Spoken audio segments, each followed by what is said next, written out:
My name is Chunkyun. Today I'm going to talk about a battery-operated wireless multi-channel gas sensor system based on a capacitive micromachined ultrasonic transducer. This work was supported by NSF through Center for Advanced Self-Powered Systems of Integrated Sensors and Technologies, which is ASSIST. The participating universities are shown below. A wearable environmental sensor has the potential to create a paradigm shift in healthcare. Today, there are many concerns regarding management of chronic diseases. So currently, treatment regimens are based on a collection of health events via frequent visit to healthcare facilities. For better management of chronic diseases, we need to monitor the health and environment continuously. That's why we are developing a health and environment tracker under ASSIST Center. As a part of the project, we are developing VOC sensor, which is the main theme for today. This is outline. Firstly, I'm going to start with the background for this study. And secondly, we are going to look at our CMUT resonance sensor and front-end integrated circuit, and then implementation of the wireless multi-channel sensing system. Finally, system operation and results and conclusion.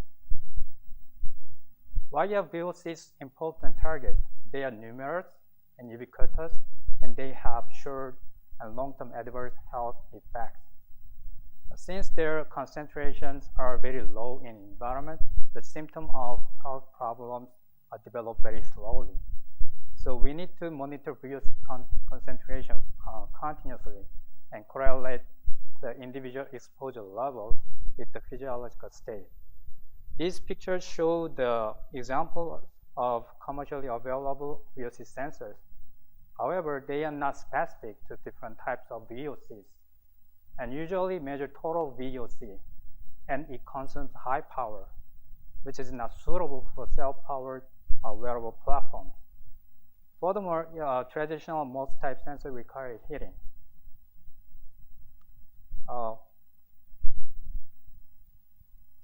Let's move on to a CMUT sensor. That's the reason we chose a CMUT sensor, thanks to its several advantages over other sensors. Let me start with the basic structure of a CMUT and its operating principle. CMUT is a kind of two parallel plate with electrostatic transducers with a vacuum gap. When you functionalize the surface of the CMUT, the surface will absorb the target light, and the mass of the surface will increase and the frequency will drop. Once the gas light is released from the surface, the frequency will return to the baseline. CMUT has several advantages. It's low power than conventional multi-type sensor. It has a higher quality factor than a cantilever-based sensor for an equivalent area. Its array structure enables multi-channel sensors. Regarding parallelism, I'll get back to this matter later in this slide. A few of research have shown that the feasibility of the CMUT-based chemical sensor. These are the two examples. The first one has multiple number of channels, but it consumes 72 milliwatt per channel, which is quite a lot. It doesn't have an on-chip frequency counter, and it also has a frequency locking issue because all the channels are working simultaneously. So in 2015, we developed a front-end IC for a CMUT. It consumes very low power, and it includes an on-chip frequency counter, but still the number of channels is limited to 1. That's why we developed the enhanced version of this IC for CMUT.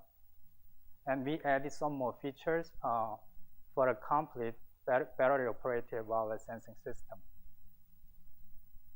Let me turn to our study.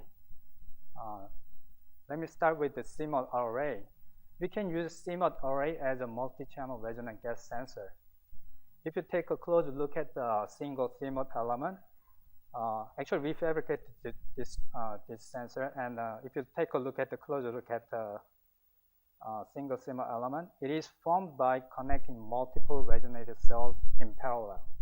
So it has a low motional impedance.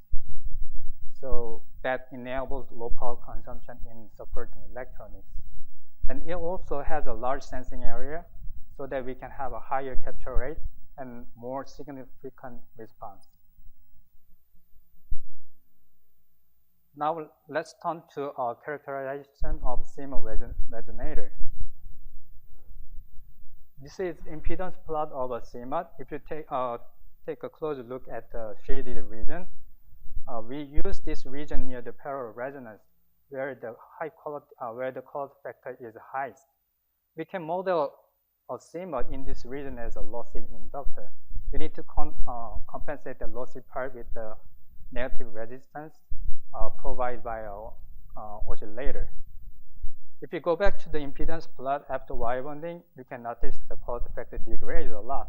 So the lossy part will increase. Theoretically, any parasitic shunt capacitance will increase the lossy part, or it will reduce the negative resistance provided by an oscillator. So we need a high gain in the loop to provide a higher negative resistance. That's why we employed inverter-based oscillator throughout this study. It has a robust startup and it has a higher negative resistance compared to a single-stage Colpitts oscillator.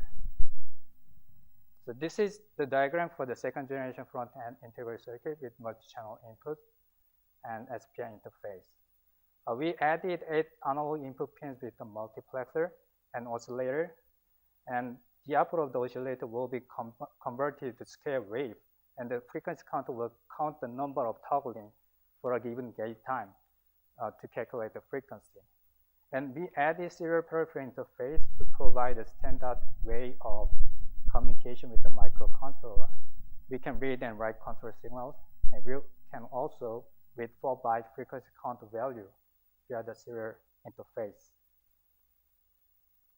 The IC only consumes 10 microwatt power with a 1.8 volt core supply with a duty cycle of 1 to 60, which is equivalent to 1 second measurement per minute. And the lowest modified LN deviation is 0.95 Hertz at an averaging time of 250 milliseconds, which is low enough to meet the limit of detection for most VOCs. 250 milliseconds should be remembered because we use that number for gate time for best noise performance. This is the diagram for complete system operating from a single battery source. We added a power management unit to generate the 10 to 20 volt high voltage bias for CMOS sensors from a single 3.3 coin cell battery. It also includes a regulator for the 1.8 volt core supply, and all the power supplies are programmable via SPI. This is the prototype for the complete system. It is coin cell battery powered, and underneath we have a Bluetooth low energy enabled microcontroller, which is Arduino. It is Arduino compatible, and it controls the front end IC and the PMU together, as well as transport the data wirelessly. For real-time multi-channel data acquisition and display, we implemented the Python script, and then we used the BlueZ for the Bluetooth software stack. This shows how we operate the system. After reset, we select the channel, we adjust high voltage bias, we inserted 20 milliseconds of wait time to ensure the stable high voltage bias and for the frequency to settle. As you can see from the graph, it took 40 microseconds for the frequency to settle. After that, we send a one-shot pulse for a gate time, and we wait until count is complete and read the counted value and move on to the next channel. By activating and reading of one sensor at a time, we could avoid potential frequency locking between different channels. This shows the multi-channel data acquisition result. we use the 4 unfunctionalized channels. By cycling for selected channels, we could show that all the 4 channels responded similarly to the humidity in the exhaled breath. When it starts blowing, we can load the surface of the sensor by condensation of humidity, and the mass will increase and the frequency will decrease. Once we stop blowing, it will return to the baseline. To conclude my presentation, we developed a battery-operated wireless prototype for a multi-channel CMUT-based gas sensor. And we also developed a companion chip that consumes only 10 microwatt. The lowest modifier elevation is less than 1 Hz. And we demonstrate the multi-channel wireless data acquisition by using humidity as the input to the unfunctionalized sensor array. Future work will focus on testing the system with the polymer functionalized CMUT array for detecting various concentrations of different VOCs. Thank you.